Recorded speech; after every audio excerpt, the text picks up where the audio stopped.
A very good evening to all of you and welcome to the news tonight, where we get you the day's top stories from India and across the world. I'm Tracy Shilshi and let's head straight to the headlines. Prime Minister Narendra Modi calls for harnessing clean energy to combat climate change, pitches Skill India mission in his address to the Indian diaspora in Toronto.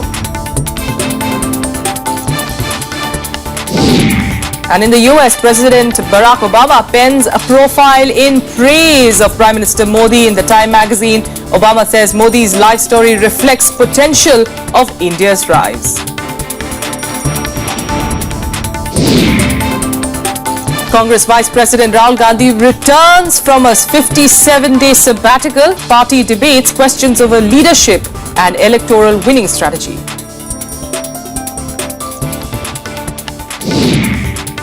The BJP runs into trouble over the land bill. Sister organization Swadeshi Jagran Manch plans a huge protest at Jantar Mantar on the 5th of May. And Iran upset as Barack Obama strikes compromise with the US Congress, allowing the review of the nuclear agreement with Iran.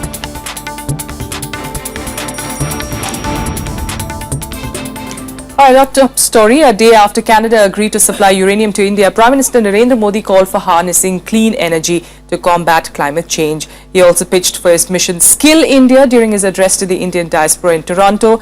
A crowd of around 10,000 people cheered when the Prime Minister announced that Canadians visiting India will get a 10-year visa. It was a repeat of the Madison Square Garden atmosphere at Toronto's Ricoh Coliseum. Around 10,000 Indians gathered at this ice hockey stadium to give a rousing reception to Prime Minister Narendra Modi.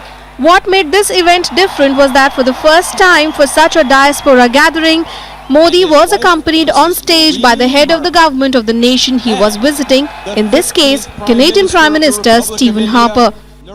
We want to trade more with India, to invest more in India, to work more with India, to strengthen international security, to make it easier for people to travel between Canada and India. And of course, Prime Minister, we're delighted to learn today that Canadians will now find it easier to travel to India with your government's decision to issue visas on arrival.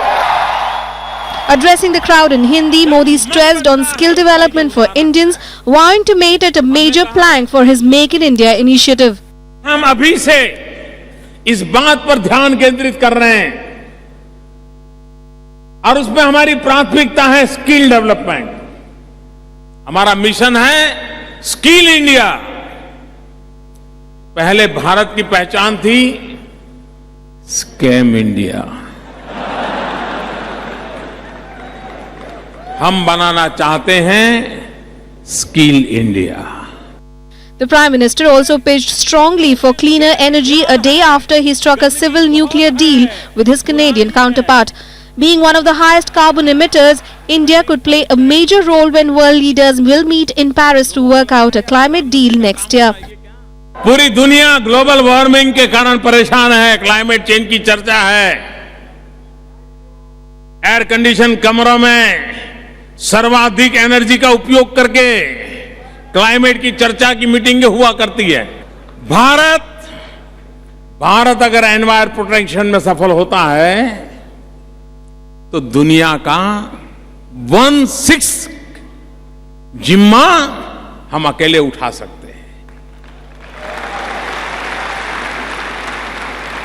और उसमें सबसे बड़ा काम है clean energy.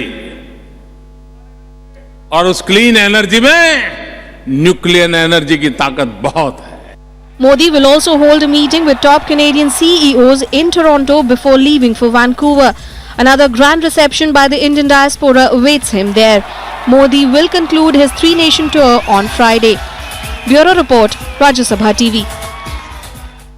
All right, so let's find out how this trip has been of Prime Minister Modi, starting, of course, with Canada. Mr. Anand K. Sahai is the coordinating editor of the Asian Age, joining us this evening in studio. Thanks so much, Anand, for being here. Just give us a sense, really, keeping in mind the reception that he'd received. No surprise there, of course, the amount of people who turned up, but also the kind of reception he's got from the Canadian Prime Minister, from the politicians there, as far as the business community is concerned. Was this a successful trip? Oh, sorry, are you asking me? Yes, yes. Well, I think Mr. Modi has this knack of communicating very well, and he builds a rapport with his audiences immediately. We saw this in the US, in Madison Square Garden in New York. We saw this in Australia again. Wherever he goes, I mean, he's that kind of an energetic speaker personality, if you like, you know. And people, in that sense, he's a bit of a rock star, as President Obama described him when he was here from the Hyderabad House lawns. That's quite true.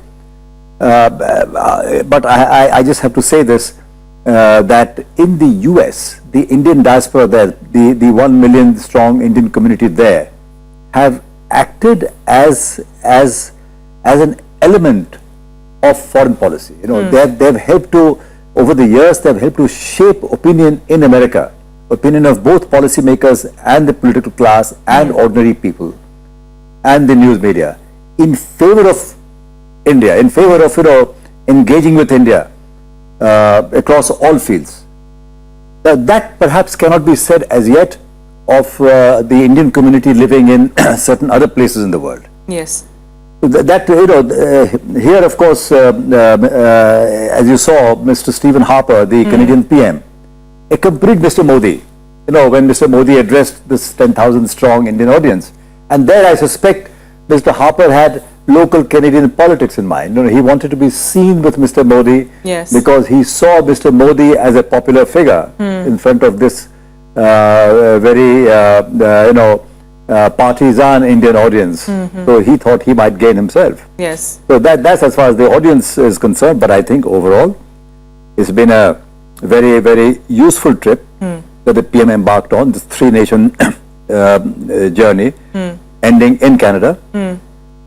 And in Canada, of course, the most important takeaway is the agreement on the Canadians supplying us uranium. Yes. Canada, as you know, is, along with Kazakhstan and Australia and Nigeria, is a very, very important source of uranium mining.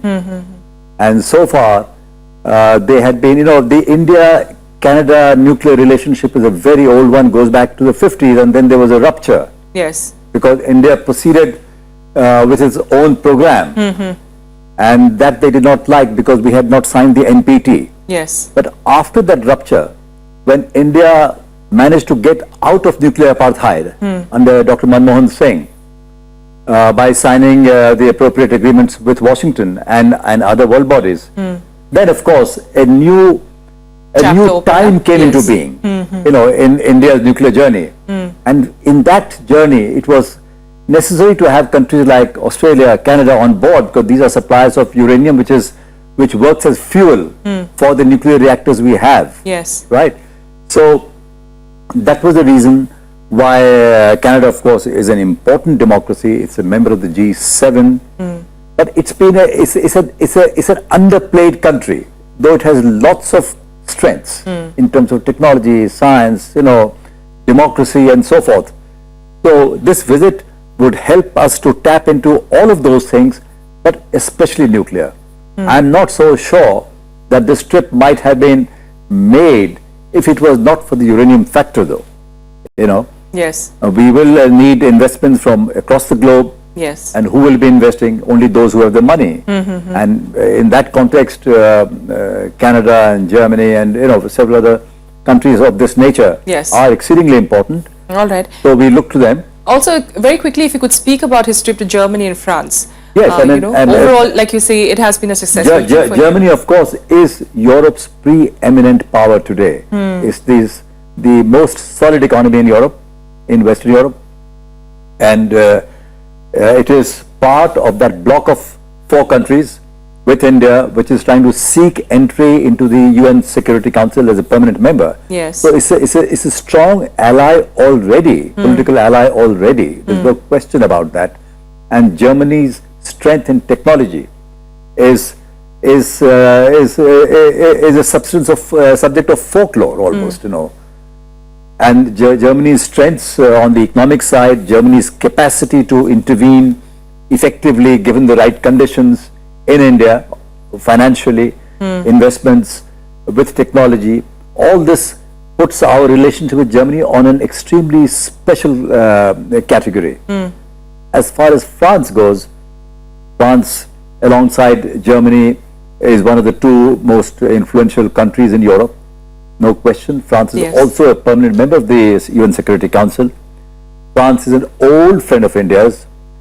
I mean, you would recall that it was Mrs. Indira Gandhi who did not wish to put all her defense eggs in one basket and wanted to diversify towards the end of her long career as Prime Minister. And the first country that she thought of was France, you know, for defense purchases especially. Yes. And today, of course, Mr. Modi's trip has yielded the Rafale deal, deal well in an altered sense. I think the Prime Minister was absolutely right in doing what he did, which is to pick up 36 Yes. planes off the shelf, roughly 2 squadrons, right? When our shortfall is 6 to 7 squadrons, 8 squadrons. But as for the deal itself, it has been on the anvil, on the drawing board, etc., from the time of the last UPA government, and nothing much has come of it. Price, costs, these things, you know, technology transfer, issues of that nature Yes. have come in the way. Yes. I do not believe they have still been resolved. So I'm sure most of those questions are going to be apart shot from the at Mr. Modi when he eventually does arrive in India. No, apart from the Yes. 36 he picks up, what to do about the rest. Yes. Whether to persist with those negotiations or how to alter the basic framework of those negotiations, or having picked up these 36, pick up a few Yes. more from France. Yes. But also do not overlook other manufacturers like the Eurofighter, which is again a EU plus Britain plane. All right. Or the Russian Sukhoi for that matter. You know, they are both competitors in that MMRCA role. All right. All right, Mr. Sahai, thanks so much for joining us and giving us, shedding light onto, what really has been Modi's trip, the kind of reactions he's got and what it eventually means for India. Thanks so much for joining us. In fact, staying with Modi, Time magazine in fact has named the Indian Prime Minister in its list of 100 influential people in the world, and indicating the warm relations that he enjoys with Modi. US President Barack Obama in fact has written a profile praising the Indian Prime Minister titled India's Reformer-in-Chief. Obama's 166-word write-up says Modi's life story from poverty to Prime Minister reflects the dynamism and potential of India's rise. Obama says that determined to help more Indians to follow in his path, Modi laid out an ambitious vision to reduce extreme poverty, improve education, empower women and girls, and unleash India's true economic potential while confronting climate change. He also concluded that Prime Minister Modi recognizes that more than 1 billion Indians living and succeeding together can be an inspiring model for the world, quote unquote. Also in a tweet, Prime Minister Modi thanked Obama for the article.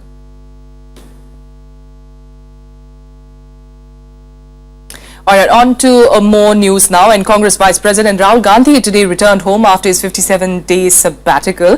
He arrived in the capital by a morning flight from Bangkok and was welcomed home by his mother Sonia Gandhi and sister Priyanka. His return comes just days ahead of the mega farmers' rally being planned by the party on the contentious land bill issue.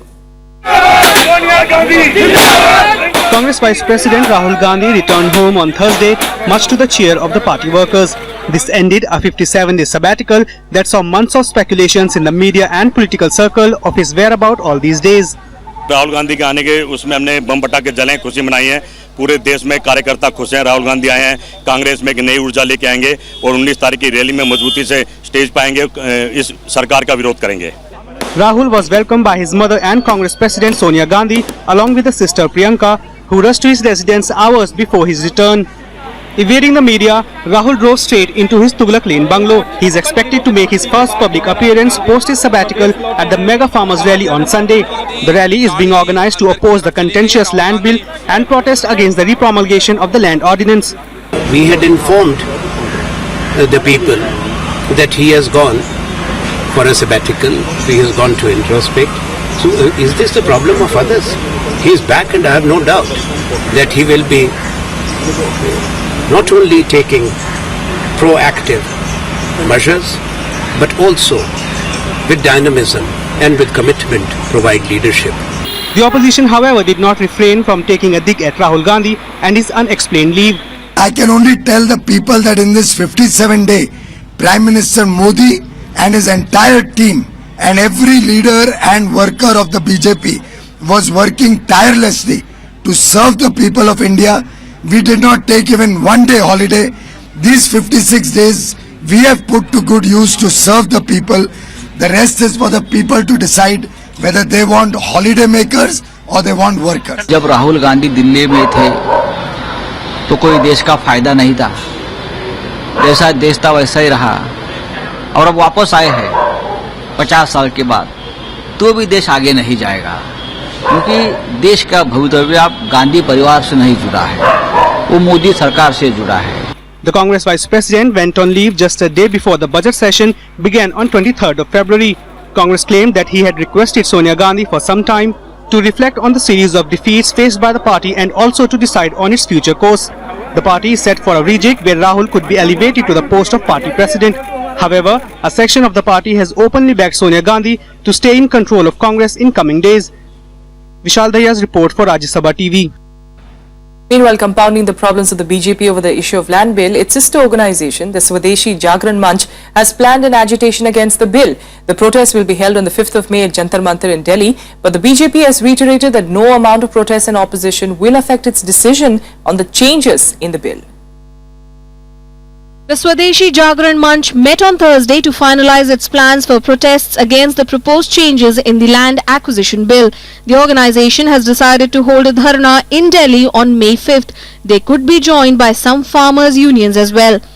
The Swadeshi Jagran Manch is a frontal organization of the RSS, but despite that, a confident government says no amount of opposition can change its stand on the issue. हमें ये कहना है, देखिए ये देश जो है लोकतांत्रिक देश है, किसी को किसी मुद्दे पर कोई उसका विरोध है, मुखालफत है, तो वो बात करे, चर्चा करे, विरोध करे, लेकिन आप विरोध के माध्यम से देश के विकास की गाड़ी को नहीं रोक सकते, ये हमारा कमिटमेंट है। Sources say that several organizations under the RSS feel there has not been enough debate on the issue of land bill. The Congress too is planning to hold a protest rally in Delhi on April 19th. The government meanwhile accuses the opposition of running away from a debate. अगर उनको ये लगता है कि वो ये rally करके किसानों के हक के बहुत बड़े अलमबरदार और बहुत बड़े हितैषी बन करके उभरेंगे, तो ये उनकी गलतफहमी है। उनका ये सारा के सारा एक्शन किसानों के खिलाफ है, किसानों के विकास के खिलाफ है, किसानों के हितों के खिलाफ है। जहाँ तक सवाल है कानून का, कानून के बारे में हम पूरी तरह से उन पर चर्चा करने को तैयार हैं। पार्लियामेंट में आप चर्चा करिए, आपको लगता है कोई अमेंडमेंट लाना है, आप अमेंडमेंट लाइए। The Land Acquisition Amendment Bill is yet to be passed in Rajya Sabha. When the bill could not be passed during the budget session, the government prorogued the upper house of parliament in order to re-promulgate the ordinance on land bill. Although the passage of the bill doesn't look too easy in the upcoming session starting April 23rd either. Shyam Sundar's report for Rajya Sabha TV. A World Bank report says 58% bank accounts opened under the Pradhan Mantri Jan Dhan Yojana have zero balance. The rest have cumulative deposits of over 15,000 crores.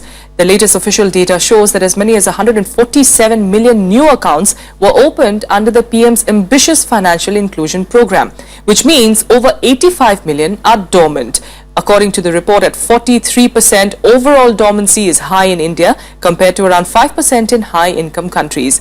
The report also states that only 39% account holders own a debit or an ATM card, while only 15% Indian adults use formal banking channels for making payments.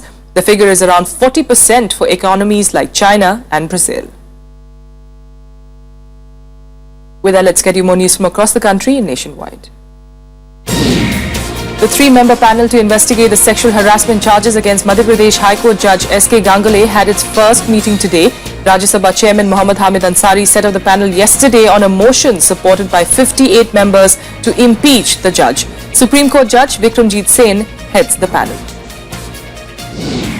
The Supreme Court constituted a three-judge bench to hear afresh the anticipatory bail petition of human rights activist Teesta Setalvad and her husband. The case relates to the alleged embezzlement of funds for a museum at Ahmedabad's Gulbarg Society. The matter will be heard on the 21st of April by a three-judge bench. India successfully test-fired the nuclear-capable Agni-3 missile from the Wheeler Island base in Orissa. Agni-3 is a surface-to-surface missile with a range of over 3,000 kilometers. It is capable of carrying warheads of up to 1.5 tons and has a two-stage solid propellant system to re-enter the atmosphere at very high velocity. The government owes around 600 crores to Air India for using its aircraft for VVIP travel. The Ministry of Civil Aviation has taken up the issue with various ministries on the issue. Air India owes 40,000 crore rupees and is surviving on a bailout package.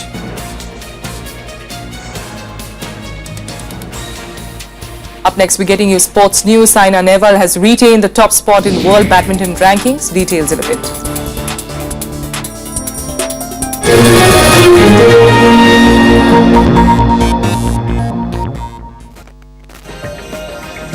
Showcase your concern and commitment towards environment through films, inviting entries from filmmakers for the 8th CMS Vatavaran International Film Festival.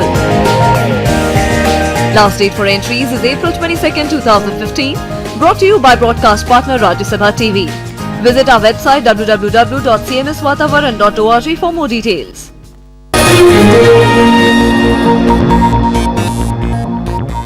Welcome back to the news tonight. Let's get you some more news now. In giving into pressure from Republicans and party men, US President Barack Obama struck a compromise with the Congress, allowing to review the Iran nuclear agreement. The decision, though, has upset Iran, coming as it does in the middle of the final stages of the negotiations that are quite delicately poised. Inches away from completion, the Iran nuclear vote has hit a roadblock. Under pressure from both Republicans and some Democrats, the Obama administration has allowed the US Congress oversight of the deal. Many call the concession a setback for US President Barack Obama.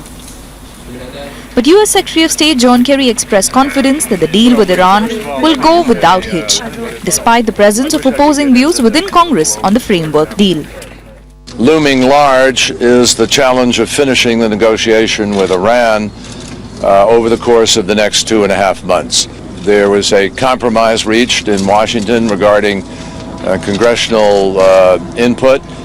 We are confident about our ability for the President to negotiate an agreement and to do so with the ability to make the world safer. Congress stays involved if an agreement is reached.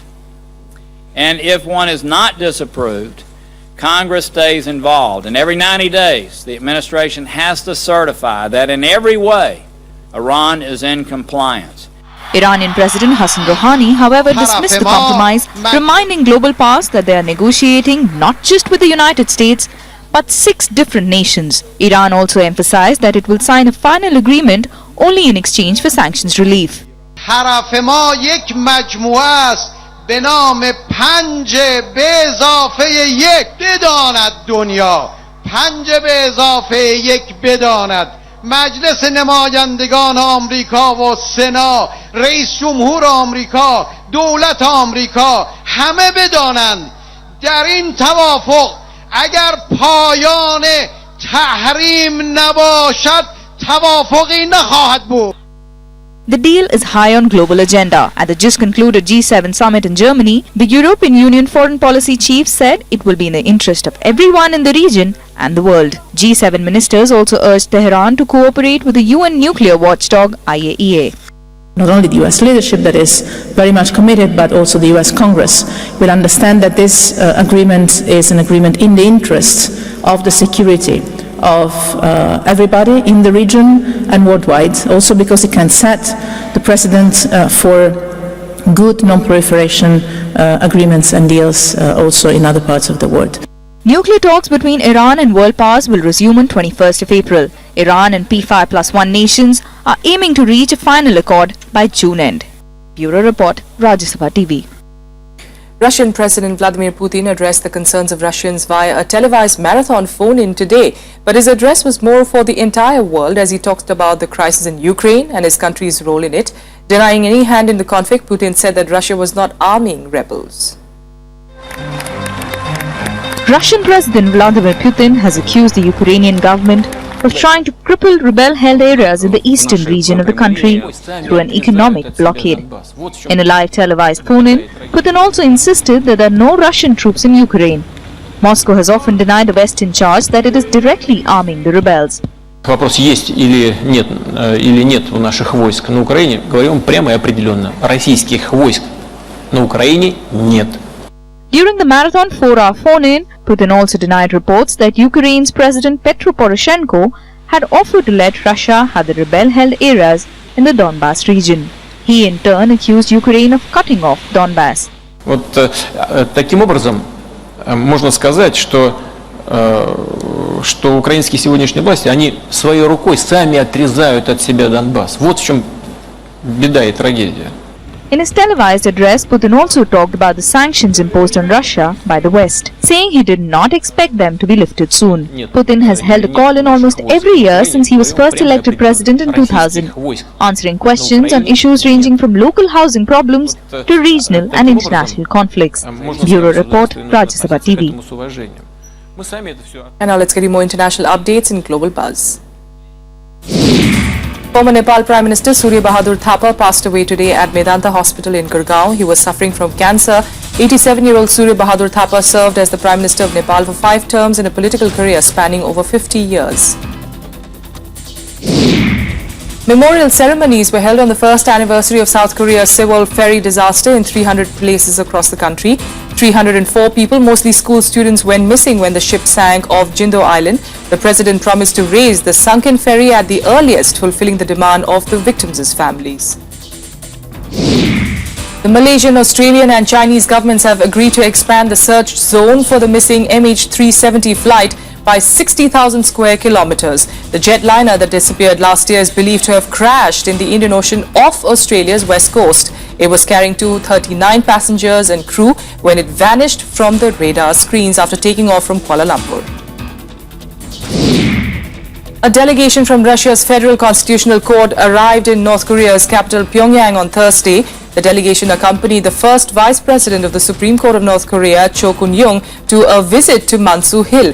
The reason for the visit, though, is not known. And changing tracks, let's get you all the sporting action in SportsBeat. Indian shuttler Saina Nehwal is back to the top spot in international badminton rankings. Nehwal regained the #1 position after China's Li Shurao dropped to 3rd. Meanwhile, PV Sindhu dropped out of the top 10 and was placed 12th this week after slipping 3 spots. In the men's rankings, K. Srikanth retained the 4th spot. The Pakistan Cricket Board will plead Salman Butt's case with the International Cricket Council. PCB chairman said Butt had shown intent to meet all requirements in accordance to ICC protocol on rehabilitation of corrupt players. Butt is serving a 5-year ban for spot fixing during Pakistan's tour to England in 2010. Barcelona scored a resounding victory over Paris Saint-Germain in Wednesday's quarter-final first leg. The scoreline, in fact, read 3-1 at the end of the game. It was a big step towards the Champions League semi-finals. Neymar scored a slick opener in the 18th minute. Luis Suarez then added 2 brilliant strikes in the second half to seal the matter. In the other game of the Champions League, Porto punished a sloppy Bayern Munich 3-1 at home. Ricardo's 2 early goals and a second-half strike from Jackson helped Porto complete a stunning victory. The win places them in the run for the semi-finals. And disappointment for the Swiss at the Monte Carlo Masters. World number 2 Roger Federer and defending champion Stan Wawrinka both made early exits. Both suffered third-round defeats. Wawrinka, in fact, lost 6-1, 6-2 to Bulgaria's Dimitrov, while second-seeded Federer was beaten 6-4, 7-6, 7-5 by Frenchman Gael Monfils.